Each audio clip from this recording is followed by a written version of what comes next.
Welcome to the Football Show on PLZ Soccer's YouTube channel. I'm Peter Martin, Alan Ruffin and Tam McManus here with me to discuss all things football. If you have just joined us and you're not one of our subscribers, why not hit the subscribe button and hit the bell and you'll get all the notifications of our unique video content. We've got lots of stuff coming up this season. We've already passed game 1 of the Scottish Premiership, and it's all about European football coming up. Dundee United are in action on Thursday night.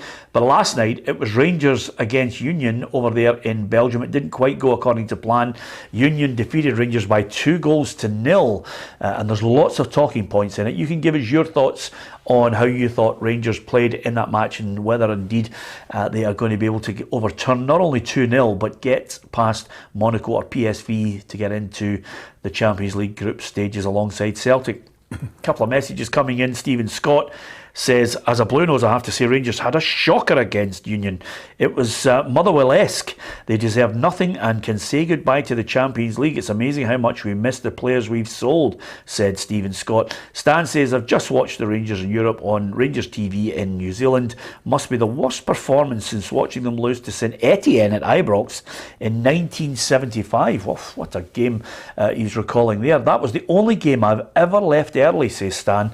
And I've been to many Scotland games at Hampden. It takes a lot for someone to actually look at that game and just say rank rotten, and that's what they were. There were so many contentious things to talk about in this one. One, Rangers, was it they were so inept, or were Union good? And of course, over and above that, with the players that they don't have available to them, this was some new starts in there, trying to replicate what Rangers achieved last season. And of course, we've got to talk about the penalty decision and the goalkeeper for Rangers. So let's get into the meat and bones of it. Ruffy, will John McLaughlin be looking back and thinking, no, I'm sorry, that was poor, I shouldn't have let that goal in? Yeah, the standard goalkeeper you've got at Rangers and playing European football, these are the kind of things you've got to save. They're the ones that, get you through to the next round. Alan McGregor did it all season last year in Europe. He would have saved that, I have no doubt about that. But these things happen in the game, But I said it last week, that goalkeeping situation needs to get sorted out. You can't have somebody like Alan McGregor sitting on the bench, and the quality that he's got. So it'll be interesting to see what the manager's saying and why he is the first choice. Yeah, it's a big call. I have to say, Tam, if we're giving penalties away for that, and I was absolutely gobsmacked when he booked Connor Goldson for it as well. He didn't even know anything about it. It was too close. Surely that's not a penalty in your mind? No, it's never a penalty kick. I think even the most avid Celtic supporter watching that would say it wasn't a penalty kick. And it ricocheted off the other defender, off his arm. He knew nothing about it. I couldn't believe it even went to VAR. But once the referee goes over to look at that monitor, I think 99 times out of 100, it's going to be changed. The decision's going to be a penalty. So Rangers were poor. They got unlucky with that. But I think a 2-0 was a fair result. I really do. It could have been 3-0. Mm-hmm. We're giving John McLaughlin a bit of stick. He made a great save, in the 1-on-1. If that goes in 3-0, I think Rangers are out at 3-0. I didn't see them coming back. But and they had one cleared off the line. One off the line the last minute. Rangers were poor. Didn't really look like scoring in the second half. So 2-0. I think you take that with the performance level. Try and get an early goal at Ibrox and see how they react. Yeah, overall, there was no fluency to their play, Ruffy, and it's not as if you could turn around and say, there was this chance, that chance, something hit the post. I can't even think of anything that was, a really great move that you thought was going to result in a goal. Yeah, I think the Rangers supporters would be shocked with that performance.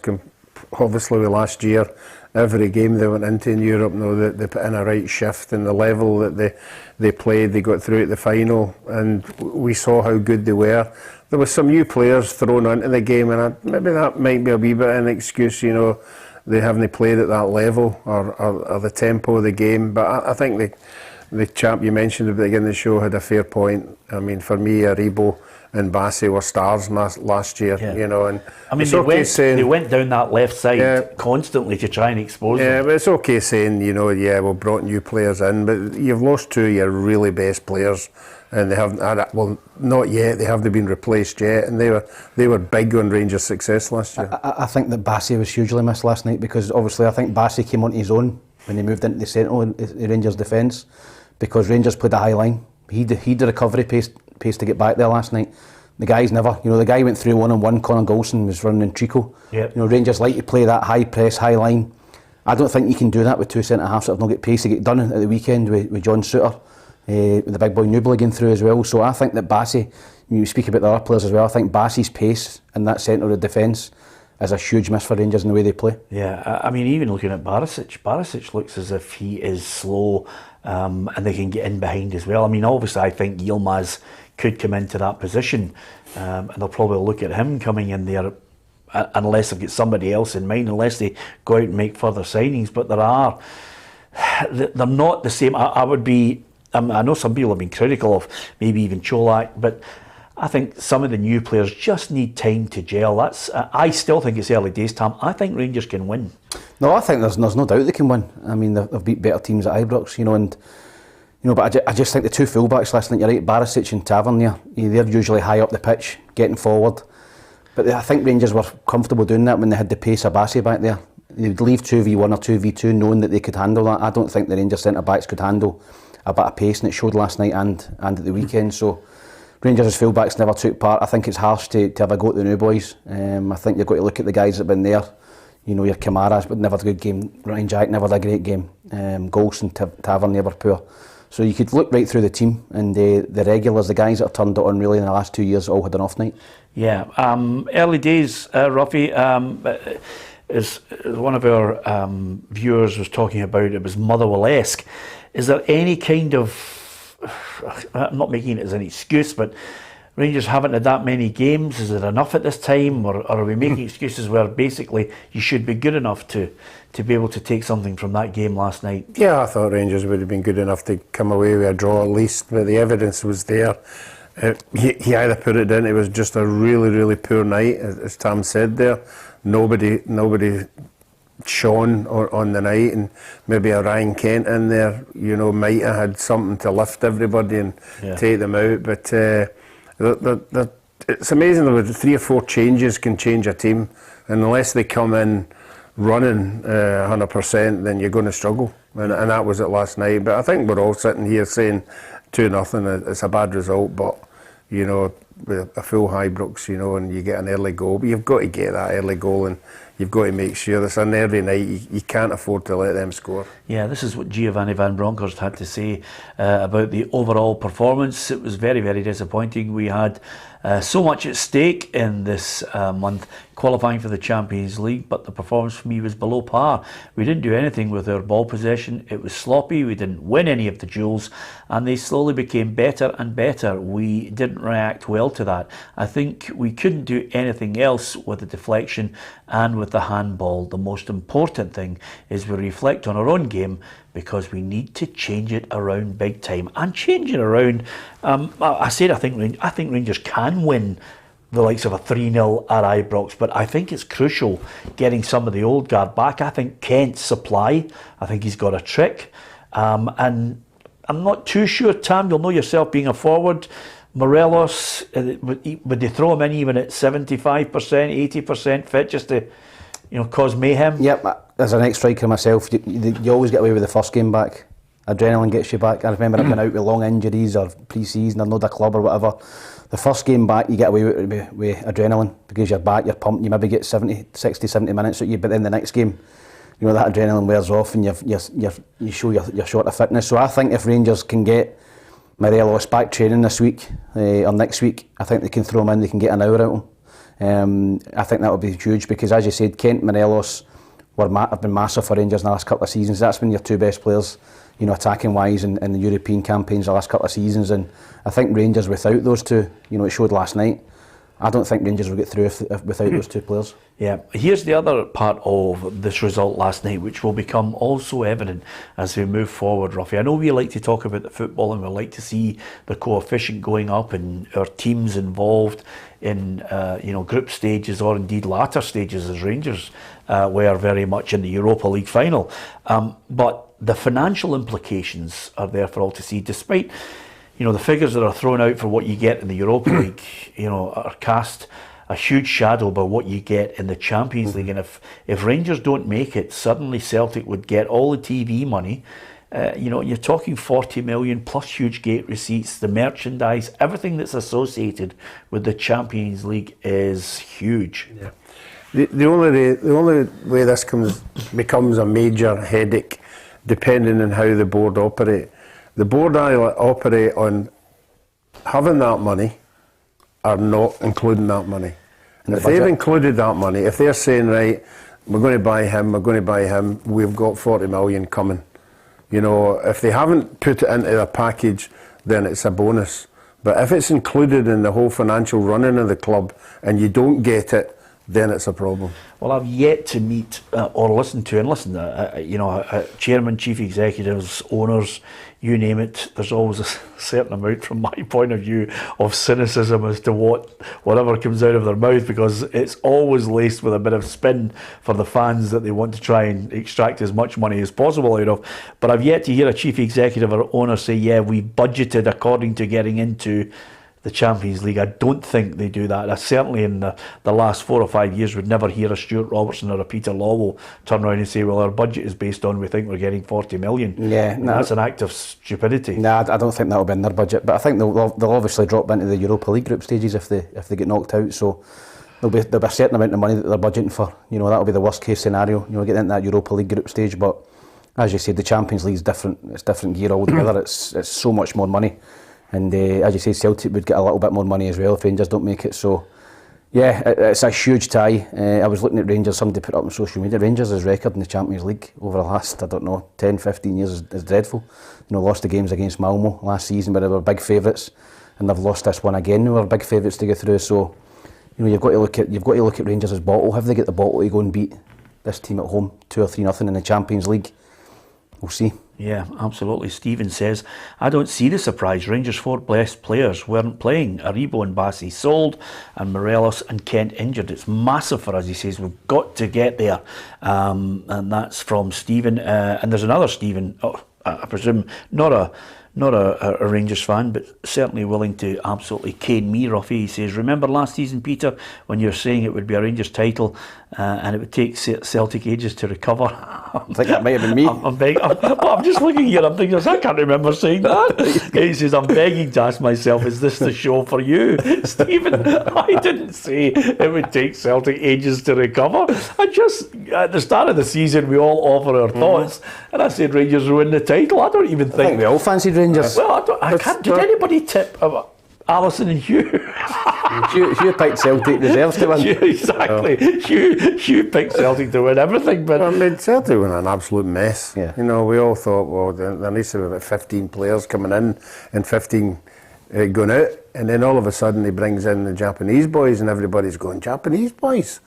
Well, how are they going to turn things round? And then lo and behold, they did turn it round. They were the catalyst for turning, and other players coming in, but the Japanese players were the ones who started making Celtic a better side. Yeah, absolutely. Don't forget, if you are putting any points on our feed on YouTube, try and keep them decent and try not to be abusive. We do, and we've been very good on it, try to ban a number of people who are offensive and say things that really they shouldn't be saying on a feed, and we will try as best we can to police it within reason without driving ourselves completely and utterly insane. It is a game of football, and there is a bit of banter as well, I'm sure, with these games. I mean, everybody talks about coefficients, but Celtic and Rangers fans just want each other to fail. That's rivaling. That's the whole nature of it. And you can tell with this feed here how completely and utterly insane it is. Gobsmacked to you saying every Celtic player would have said that wasn't a penalty. For Celtic fans. Celtic fans. The Rangers fans. To be fair, I mean, I was wondering what he was going to look at. Somebody said, when I saw the caption saying they're going to go and have a look at some incident, I'm thinking to myself, what's he going to have a look at? There's never a penalty anywhere. I could not see it. And even when they showed the incident, Ruffy, I mean, it's like me and you here. And the ball's battered off him. I mean, it was a ridiculous decision. I mean, and that's what we were talking about last year. VAR coming in is not the light, the way, and the truth. It is just a percentage reduction in key decisions. But you're not going to get 100%, Tam. We must be aware of that. I mean, there will be a Celtic Rangers match that suddenly a decision is made with VAR, and they will, both sets of fans, whoever it goes for, will be steaming in, questioning the religion of the guys in the van who've made the decision. Can you imagine a decision like that last night in an Old Firm game? It'd be mental. I mean, you're right. They'd be questioned who's in the VAR van. You know, who's the referee, who's the fourth official, and stuff like that. But you know, there is going to be decisions that are going to boggle the mind, and it's all about this natural silhouette of the handballs. You know, and your defenders going in.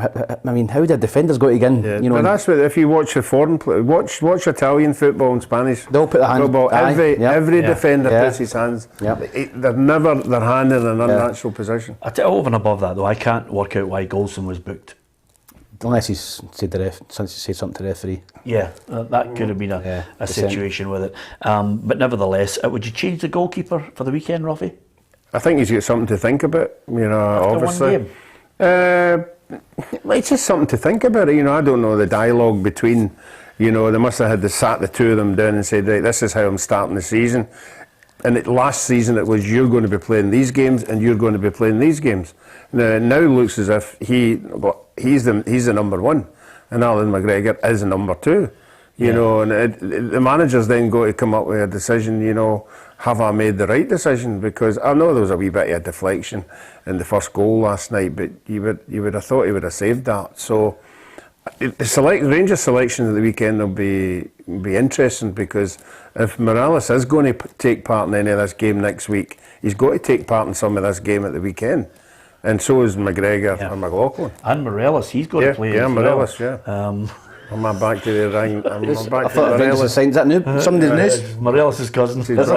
Anyways, Ronnie Porter, who's a regular offering his opinion here on the show, has said, as I commented earlier, Peter, there's still 90 minutes to play at Ibrox next Tuesday, so steady. Both Rangers and Celtic will just have to put up with VAR. It's going to be the norm. Yep, it is, and as probably you heard earlier, I think they can overturn it. I think they can win. I think they can win that match 3-0, providing, of course, I think they have to sort out that back line, because I think it looks shaky, but they're more than capable of doing it. So I'll stick my neck out and say they will get past Union. Whether they get past the next couple of teams that are playing against each other at the moment, here's the results, Tam. I mean, last night you're looking at PSV and Monaco to see exactly how that one panned out, but it's all to play for.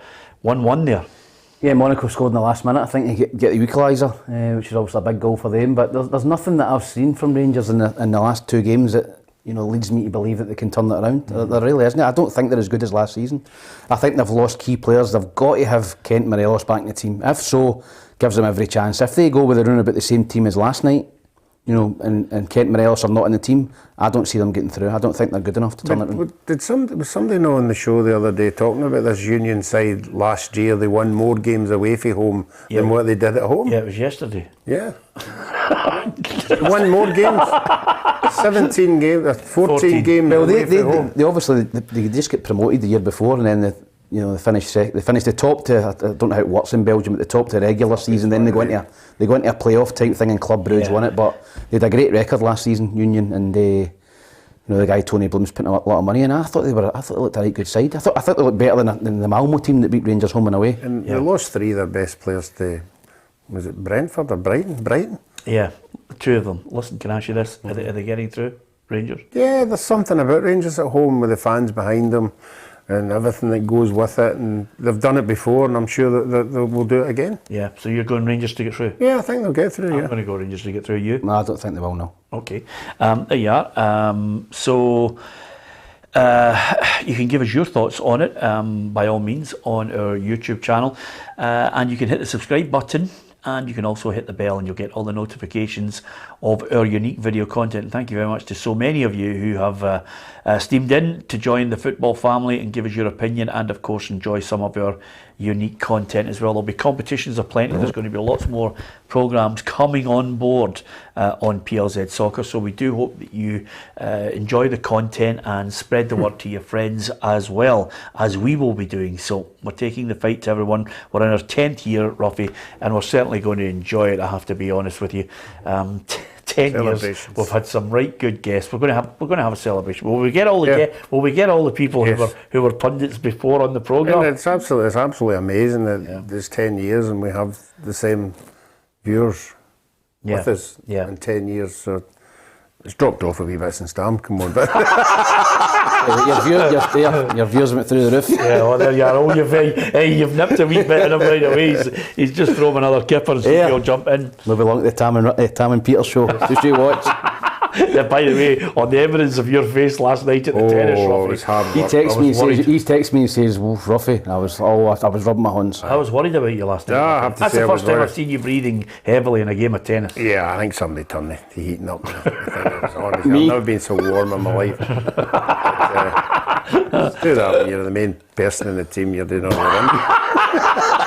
I hope you're doing more running than him. Brilliant, that's brilliant. Honestly, I now know what it's like to do shuttles on a tennis court.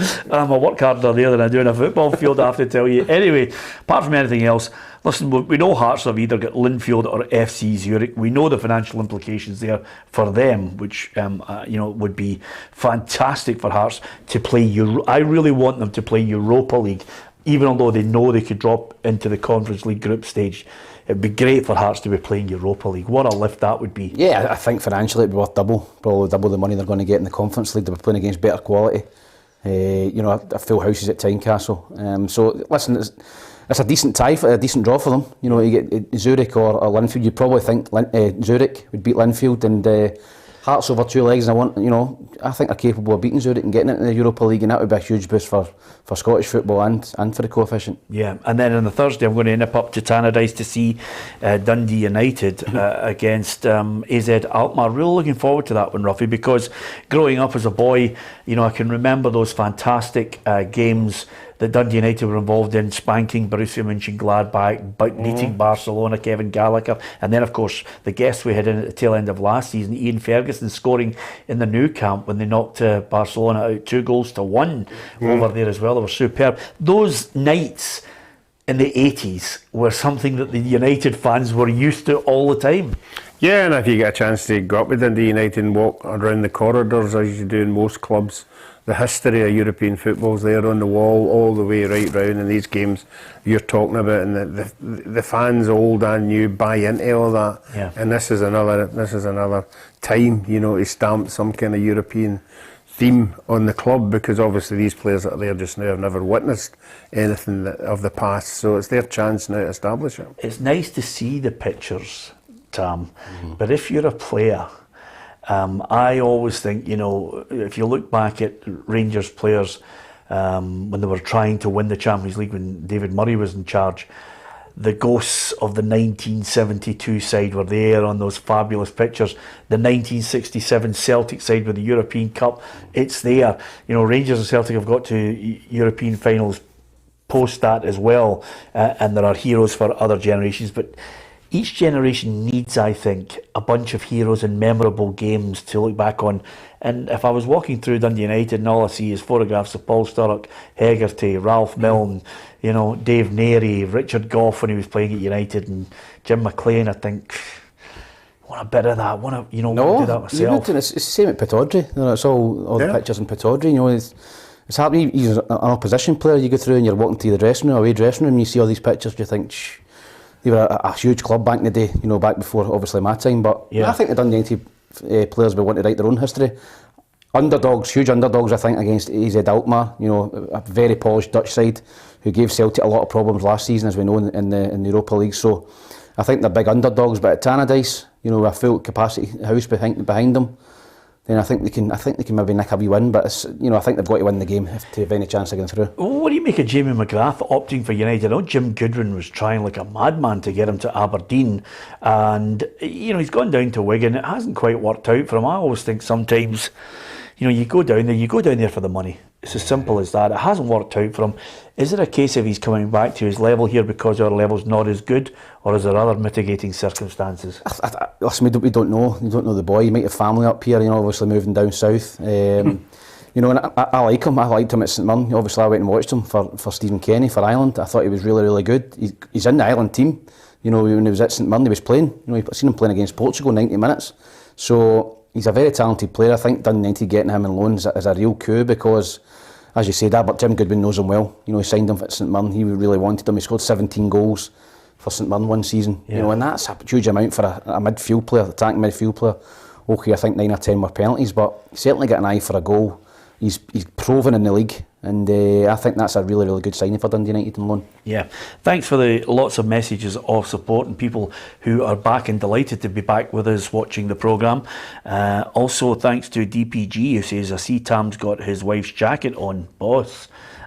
Which is good. I love the way everybody pays particular attention to anything you're wearing. If you're wearing loud socks, Hugh was wearing socks yesterday. I can't remember what they were. I think they were like Pac-Man or something like that. But they're on it. I mean, there are people who Duffy's got the new Rangers third kit on. Well, I tell you what, he's unbelievably staunch now since he got that MB for the Queen.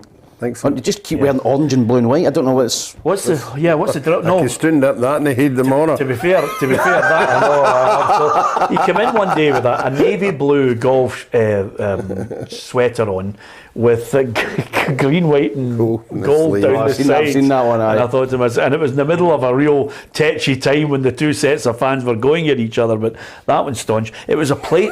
Hugh had PlayStation socks on yesterday because obviously I think it's his grandchildren got him these presents and he put them on. But listen, we don't care. Gear's there to be absolutely battered with, isn't it? Yeah. And if you look at some of the photographs of me in the early days, Ruffy, some of the gear that I bought in Edinburgh and Glasgow, just wild. Although none of my gear, even some of the most outrageous stuff that I was wearing, beats the outfit you had on when Partick Thistle won the League Cup.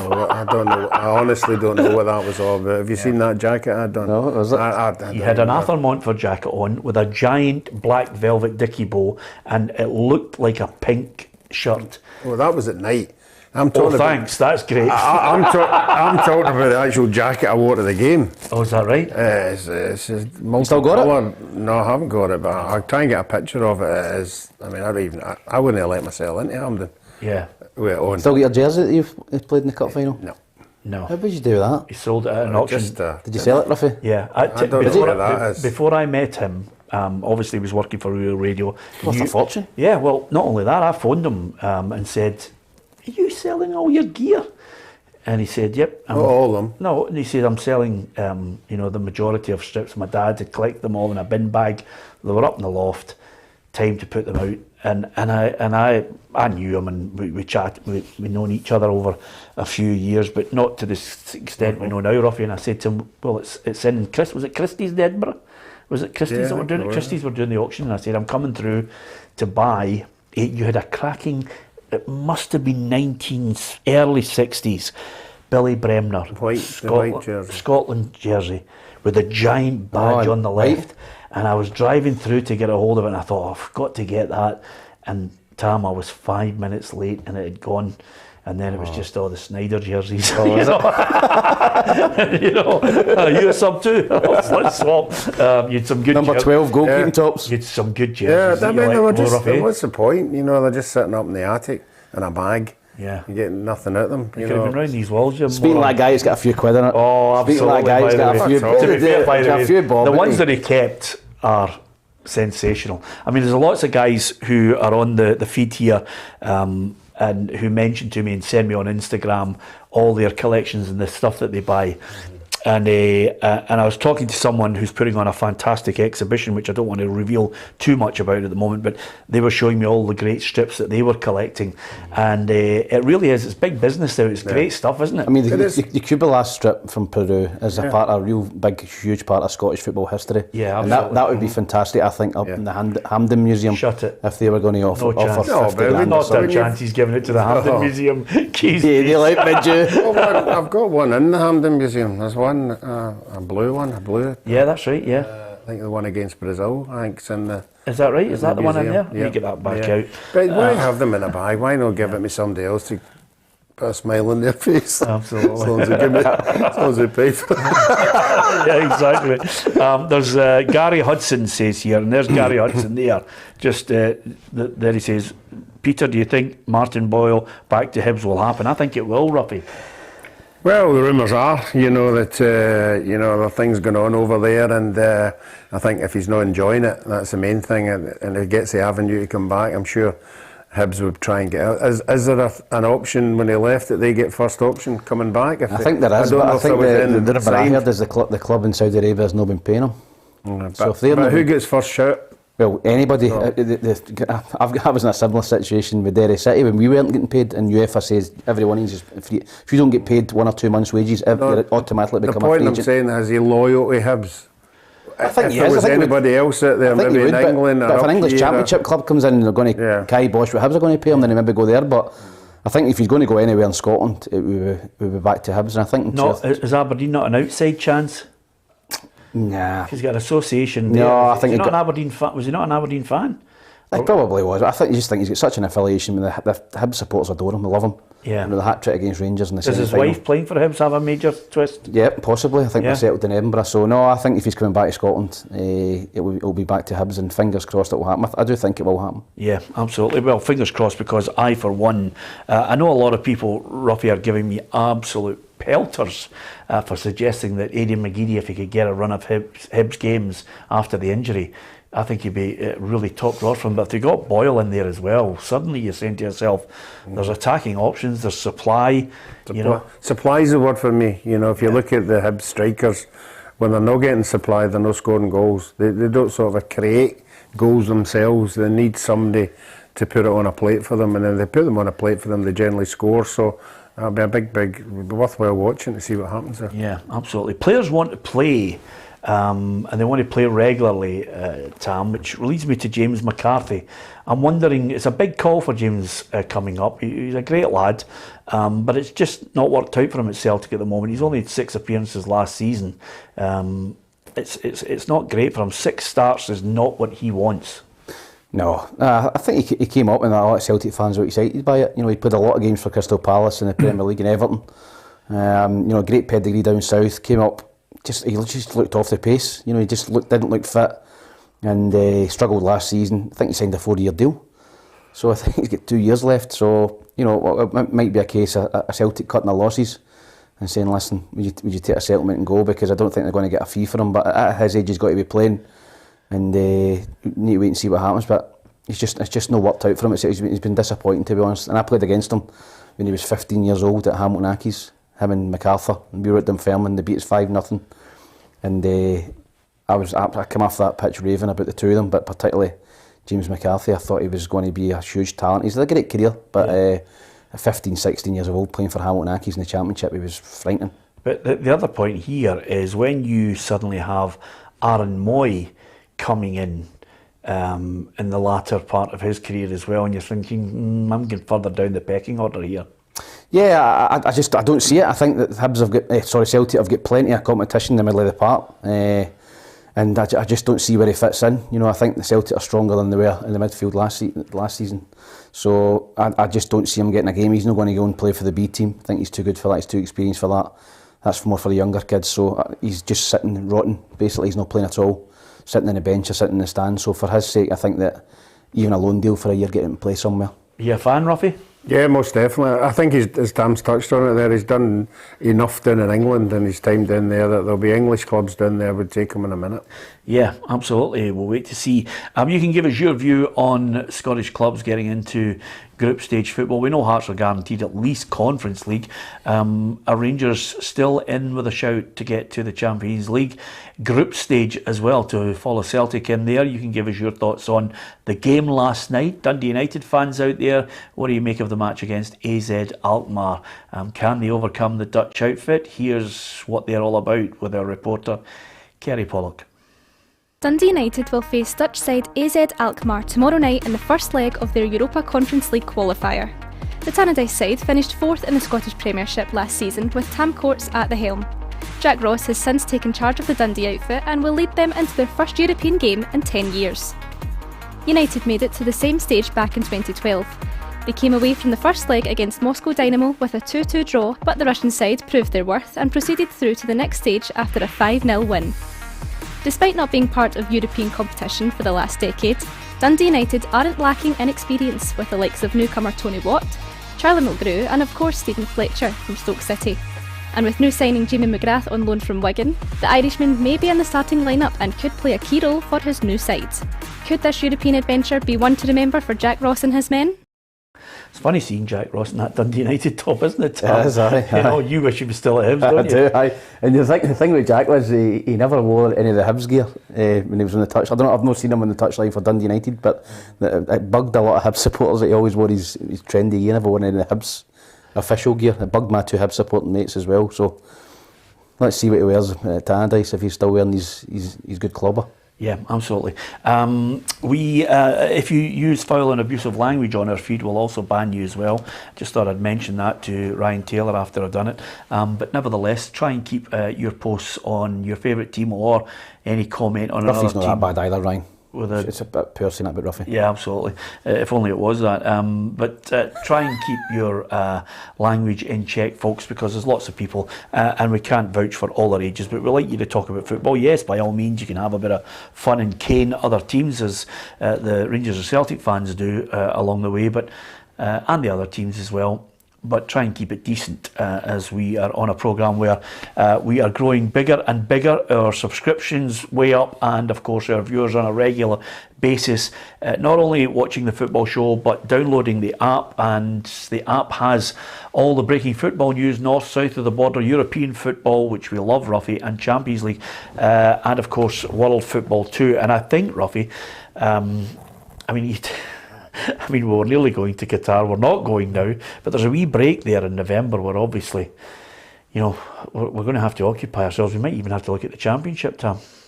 Yep. You know, actually physically go to Ruffy's with a starter, a main course and a suite. Oh, I'm sure Ruffy could get us into hospitality at Thistle. No chance. No. Not now that you're threatening his job. In the Alan Ruff Lounge. Yeah, absolutely. Surely you've got free hospitality in Alan Ruff Lounge. I was going to say, Ruffy, the other thing... It's named after you. We want to go to Champions League and Europa League and Conference League this season. We're going to be going to some of the games, and I think there's bound to be a wee trip abroad for us. Yeah, Champions League is just magnificent. You know, it doesn't matter what game it is. I mean, they start with that music and everything, and the stadiums are all jam-packed and all the spectacular things that are going on round about, and that's why we want Rangers and Celtic there, because that'll be lots of trips. Yeah, that would be lots of trips.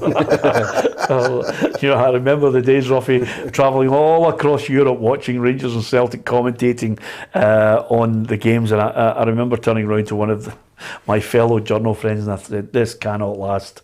This just cannot last. They were just great teams.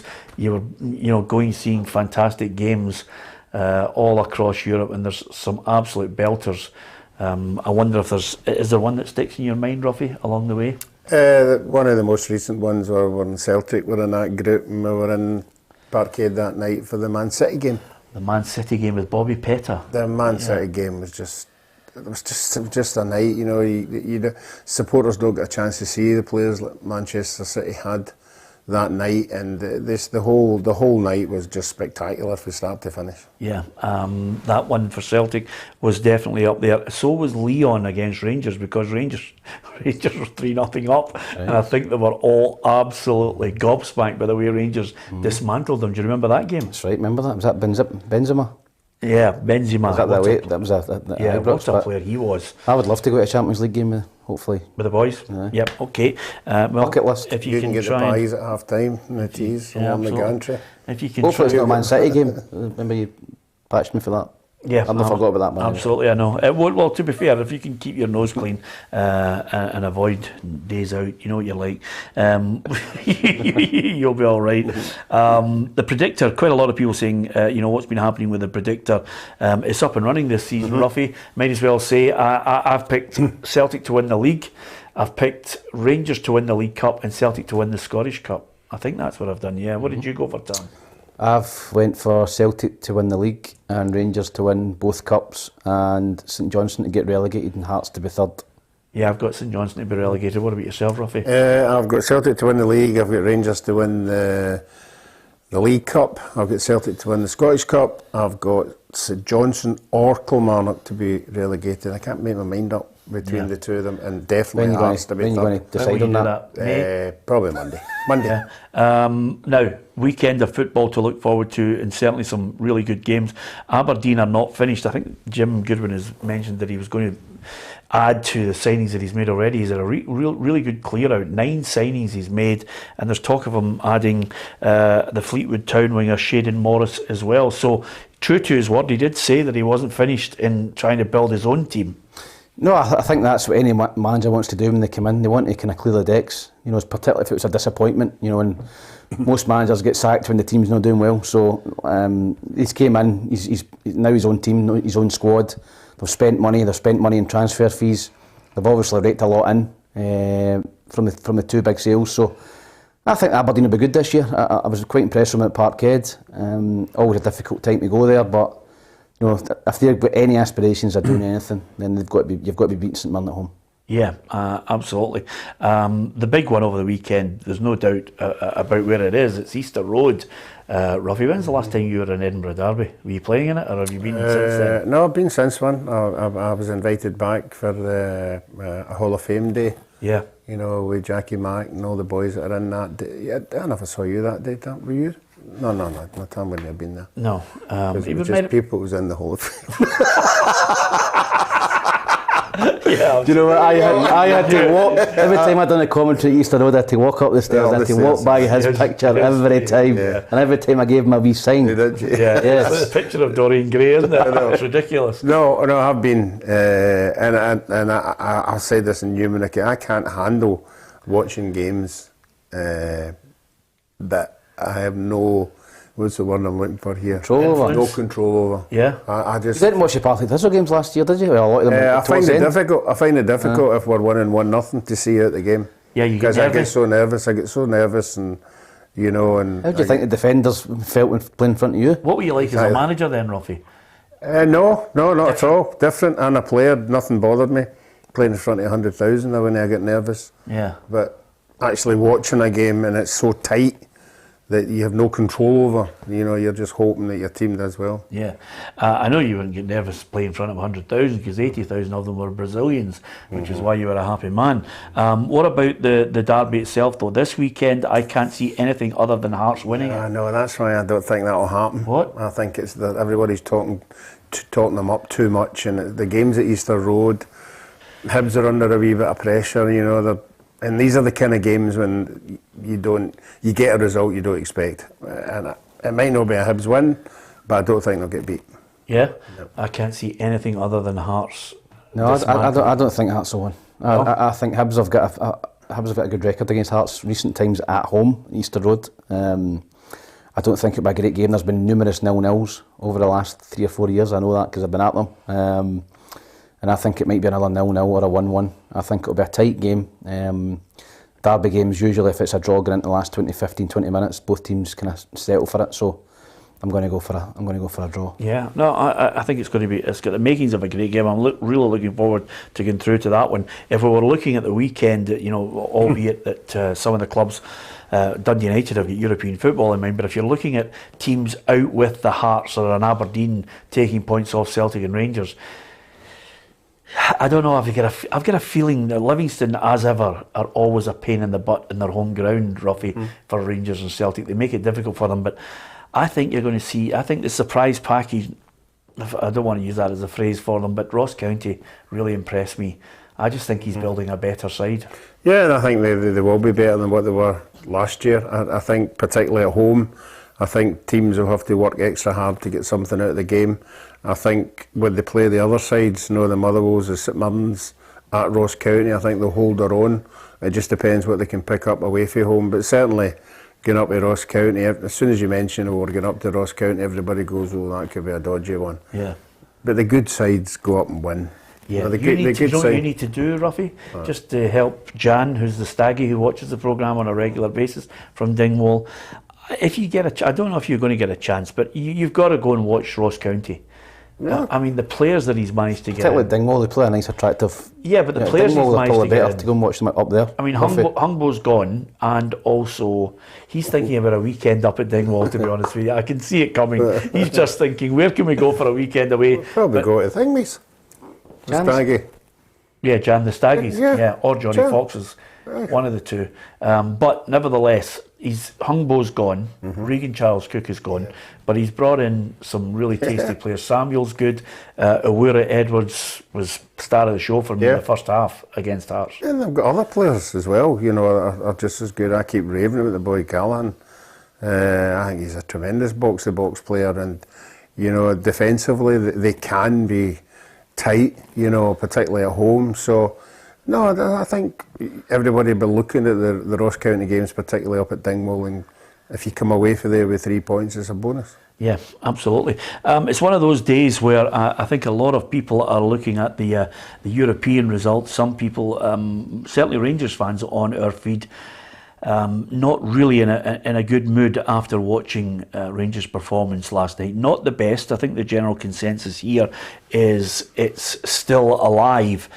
Rangers are more than capable of overturning 2 goals of a deficit. I think so anyway, and I think as we started the programme on how poor they are, I wonder how many people are thinking, was it more about how poor they were or how good Union were? And we're about to find out in this leg when it comes up next week. It's a totally different kettle of fish, Ibrox, you know, and your big European nights, you know, the fans, the atmosphere's electric. We've seen them beating some top sides last season, you know, and you know, Leipzig, you know, a very good side, you know, beat them at Ibrox. So if I'm a Union player, a Union manager, a coach, I'm looking to try and get through the first 20 minutes, 25 minutes, because Rangers will come flying out the blocks. And if you can get through that first 20, 25 minutes, then the fans, you know, maybe get a wee bit nervous, maybe start getting on the players back. So the first 20 minutes, I think any game is crucial, but I think particularly when we go to Ibrox, the big European night, you know, if Rangers get that early goal, you would fancy them to go and steamroll them. Rangers have got to get as many players on the park that know how to handle that pressure. I've been 2-0 down. They can't have people in the team who can't take it in and can't handle it. And if the game goes on and it's still 2-0, you need people who can control the game and say, all right, all we need is a goal. But if you've got new players in there, and a majority of new players in there who don't know how to deal with that kind of scenario, then you could struggle. They didn't handle it against Malmo last year. Yeah. You know, everybody thought, you know, 2-1 away from home, Rangers would come back and beat Malmo comfortably, but Malmo would do it to 10 men as well. You know, it was a really, really poor performance from Rangers, and that would be the fear for me if I was a Rangers supporter. Yeah, Michael Crook says, Peter, it's not alive going by yesterday's performance. We need a Braga-style start next Tuesday. I agree with you, Michael. I think it needs out of the traps flying, and then a goal early on to see if their nerves going to hold, because once you start to hear the noise in a stadium, I mean, professional players more often than not can block it out, but if you are not of a certain level, I think some players, it gets to them roughly. Pressure, I mean, it doesn't matter what team you're in, you know, and particularly, you know, if you've got a large 50,000 people and things aren't going particularly well and you can feel the anxiety coming, and then you've got to deal with it on the park. So it's important Rangers get a goal very early on, and I think if Rangers score early on, there is only one winner. Yeah, do they need to have Kent and Morelos back to have a chance? They need Kent. I'm not too sure about Morelos. I don't think he's anywhere near being 100% fit, and I don't think you can take a chance on him. I know he's a goal scorer, might throw him on the last 10-15 minutes if it's hit or miss, but Kent is a match winner. Yeah, for you, Tam, Kent, Morelos, or just one of them? I think need both. And Ruffy said, you know, Morelos getting maybe some game time at the weekend. I'd keep him. I'd just get him in training. I'd say, listen, give me an hour against Union next Tuesday. Give me an hour, and then come off and see if you can start for there. But I think you need at least Kent and Morelos to get through. Yeah, well, I think the big question, Ruffy, is if Union can handle the pressure, because certainly, you know, in the UK they don't like the unions at the moment, so it'll be no different next week. Don't worry, I'm not looking for a political answer from you. I'm not getting one. I've always been told not to mix politics with football because you always put your foot in it. I know. I just thought I'd throw it. Did you see the look on his face? As if he was going to have to comment on it. Anyway, fingers crossed. There's a positive one there. Quite a lot of people. Some are Kent fans, some are not. I think he's got a trick or two. I certainly think he's one of those players that could be. Seems a different player in Europe. That's what I would say about Kent. All his best performances last season for Rangers were in Europe. Who's the better player, Kent or Jota? Oh, more end product, Jota. Yeah, yep. Ruffy? Yeah, I would say end product. Yeah. Goals and assists. This is the more, one. he's more exciting going that way. Kent seems to come inside all the time. Or he's different kind of. I think they're different kind of players. Yeah, it's all about assists for me. Yeah, no, I just think the goals that Jota scores are spectacular. Yeah, it's going to be interesting to see how many assists they get this season, and of course how many goals, as Ruffy was mentioning as well. But the good thing about having Ruffy, the statistician, on the programme is he'll be right across all those stats for us to keep us right up to date with it. The predictors will be coming over the weekend tomorrow, I'm delighted to say. Not only will Ruffy be here with me, but Gary Wales will be with us. The former Hearts striker is going to look ahead to the derby as well. The good thing is, Tam, I had a look at Gary. I met him at Tynecastle on Saturday, and he looks as if he could still be playing. Aye. Not an ounce of fat on him. Played in the Gary Lock testimonial, took a penalty and hit it right into the postage stamp. Yep, I think Gary's maybe a year or two younger than me, but I played against him when he was at Hearts. Good player. Picked up a few bad injuries, I think, which maybe curtailed his career, but he was a good player for Hearts. Yeah. I've always wanted to ask you, I know Ruffy was friends with everybody and their granny. Was there a particular Hearts player that you got on well with in your time when you were playing? Was there anybody that you were pally with? No. Probably not. No. You'd beat them up in Edinburgh when you were out on a night out, but you would stick to your own crowd. But no, I wasn't. I tell you, I didn't like Stephen Presley, and eventually he became my manager at Falkirk. I remember he phoned me one day, and he used to have some battles on the pitch, and he was quite arrogant on the party. Forgive me for saying that, but I remember he phoned me one day and says, Stephen Presley at Falkirk. I put the phone down, I thought it was one of my pals, in the wind-up. He phoned me 3 times. Yeah. And I says, I can't believe it. I mean, I called you every name under the sun in the park. He says, it doesn't matter. So I liked Elvis. I got to know him, he's a good guy, but he is a great lad. A great lad, but I hated him on the park. Oh, he was... Yeah, is there anybody you had like that, Ruffy? I can't imagine me even bothering to ask you this question because, quite simply, I can't think of anybody that doesn't like you. I do. I'll rephrase that. I can't think of any guys in football that don't like you. Did you get on well with everybody? I had a pal at Hearts who played with me at Partick Thistle, Brian Whittaker. Yeah, absolutely. I remember Brian well from my days in Edinburgh. I was big pals with Brian, but not really. I mean, always nice to bump into them and say hello and that, but not like, come on, we'll go out for a beer then like that. Yeah. Particularly when you hadn't won 16 games. Yeah. You know, what are you going to talk about? Did you get on with wee Robbo?